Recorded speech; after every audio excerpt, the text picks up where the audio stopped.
Hello, namaste to all my followers. Swami David here. I've had a subject that hit me yesterday in meditation.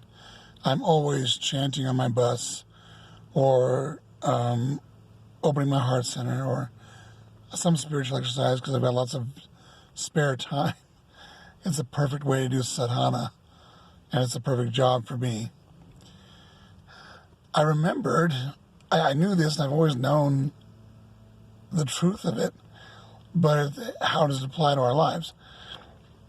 The truth is, in this universe, everywhere, everything is as it should be. Everything is exactly where it's supposed to be. Everything is exactly the way it's supposed to be. And when I first encountered this, I was like, how can that be true? In Samadhi, there in 1994, I could see this for myself. I was not one with everything at that moment. It was kind of around the experience, so kind of on my way back from the experience. And I mean, there it was. Everything just as it should be. Nothing is wrong with anything. And, I mean, how in the world? There's rape, there's war, there's starvation, there's pollution. How can that be true? Let's go to one thing that's bothering me, the children in cages. The migrants in cages is a horrifying thing that they're doing. Those souls are advanced souls. Anybody who comes here to suffer in that way is an advanced soul. They're there to teach us compassion. They're there to teach us. There is no injustice in the universe. No one is dying. No one's being born. There are no victims. And there are no perpetrators. It's all part of this big game we're playing. Everything is as it should be.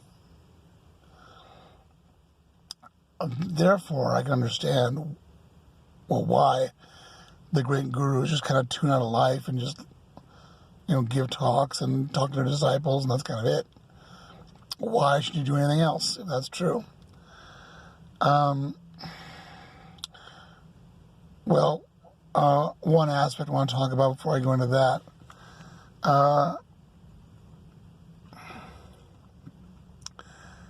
When I remembered this in my meditation, everything's perfect.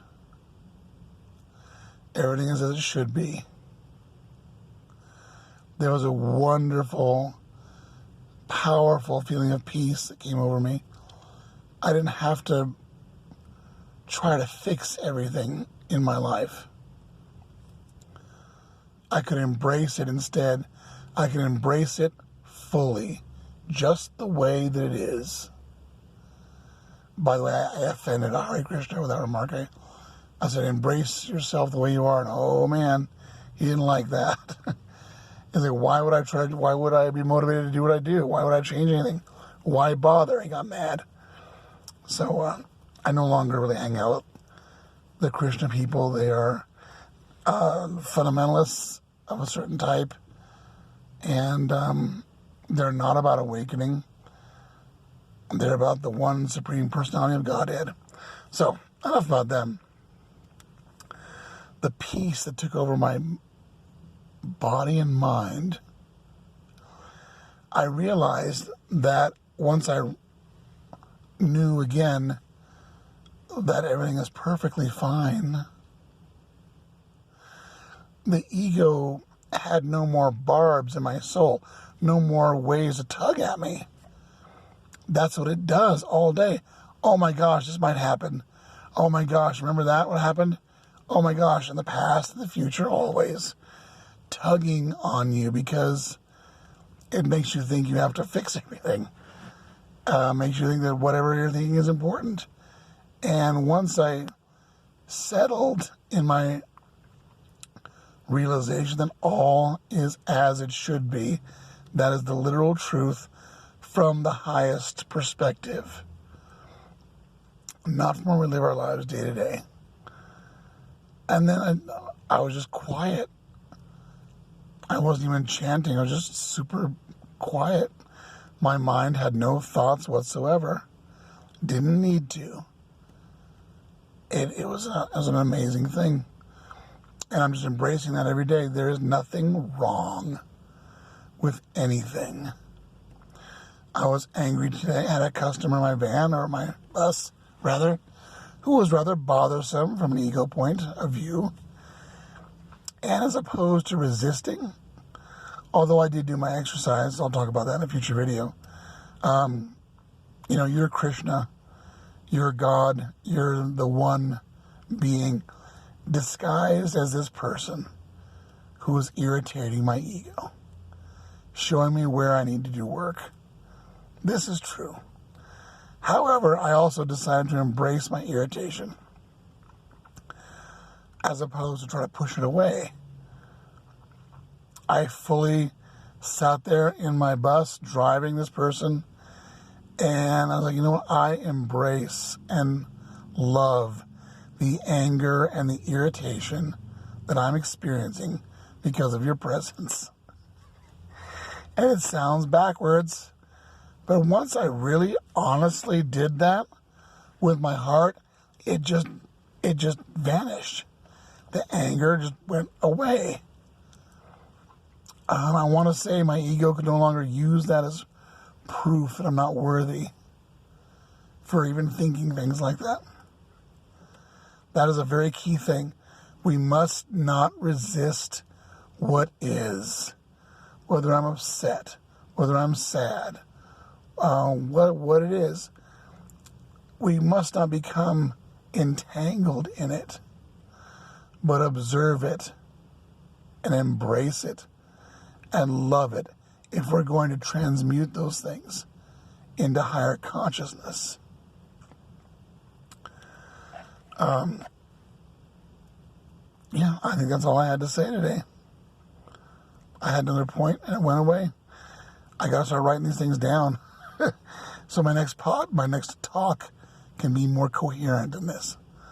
So when next you see me, I'll have a little script going on and point 1, point 2, point 3, as opposed to doing them off the cuff. Because I'm taking my teaching more seriously. People are starting to take notice. It's taking off. So soon it'll be a thing. Swami David and his classes I'm going to give at a metaphysical shop in Denver. It's a big thing. And I believe in it fully, of course. I know what is, and I have to tell others. And more and more I commit to that, the more I live it. So, recap today's video. The universe, every atom, every particle, every person, every experience is as it should be. God is the one raping, and God is the one being raped. God is the one dying, and God is the one being born. The one mind is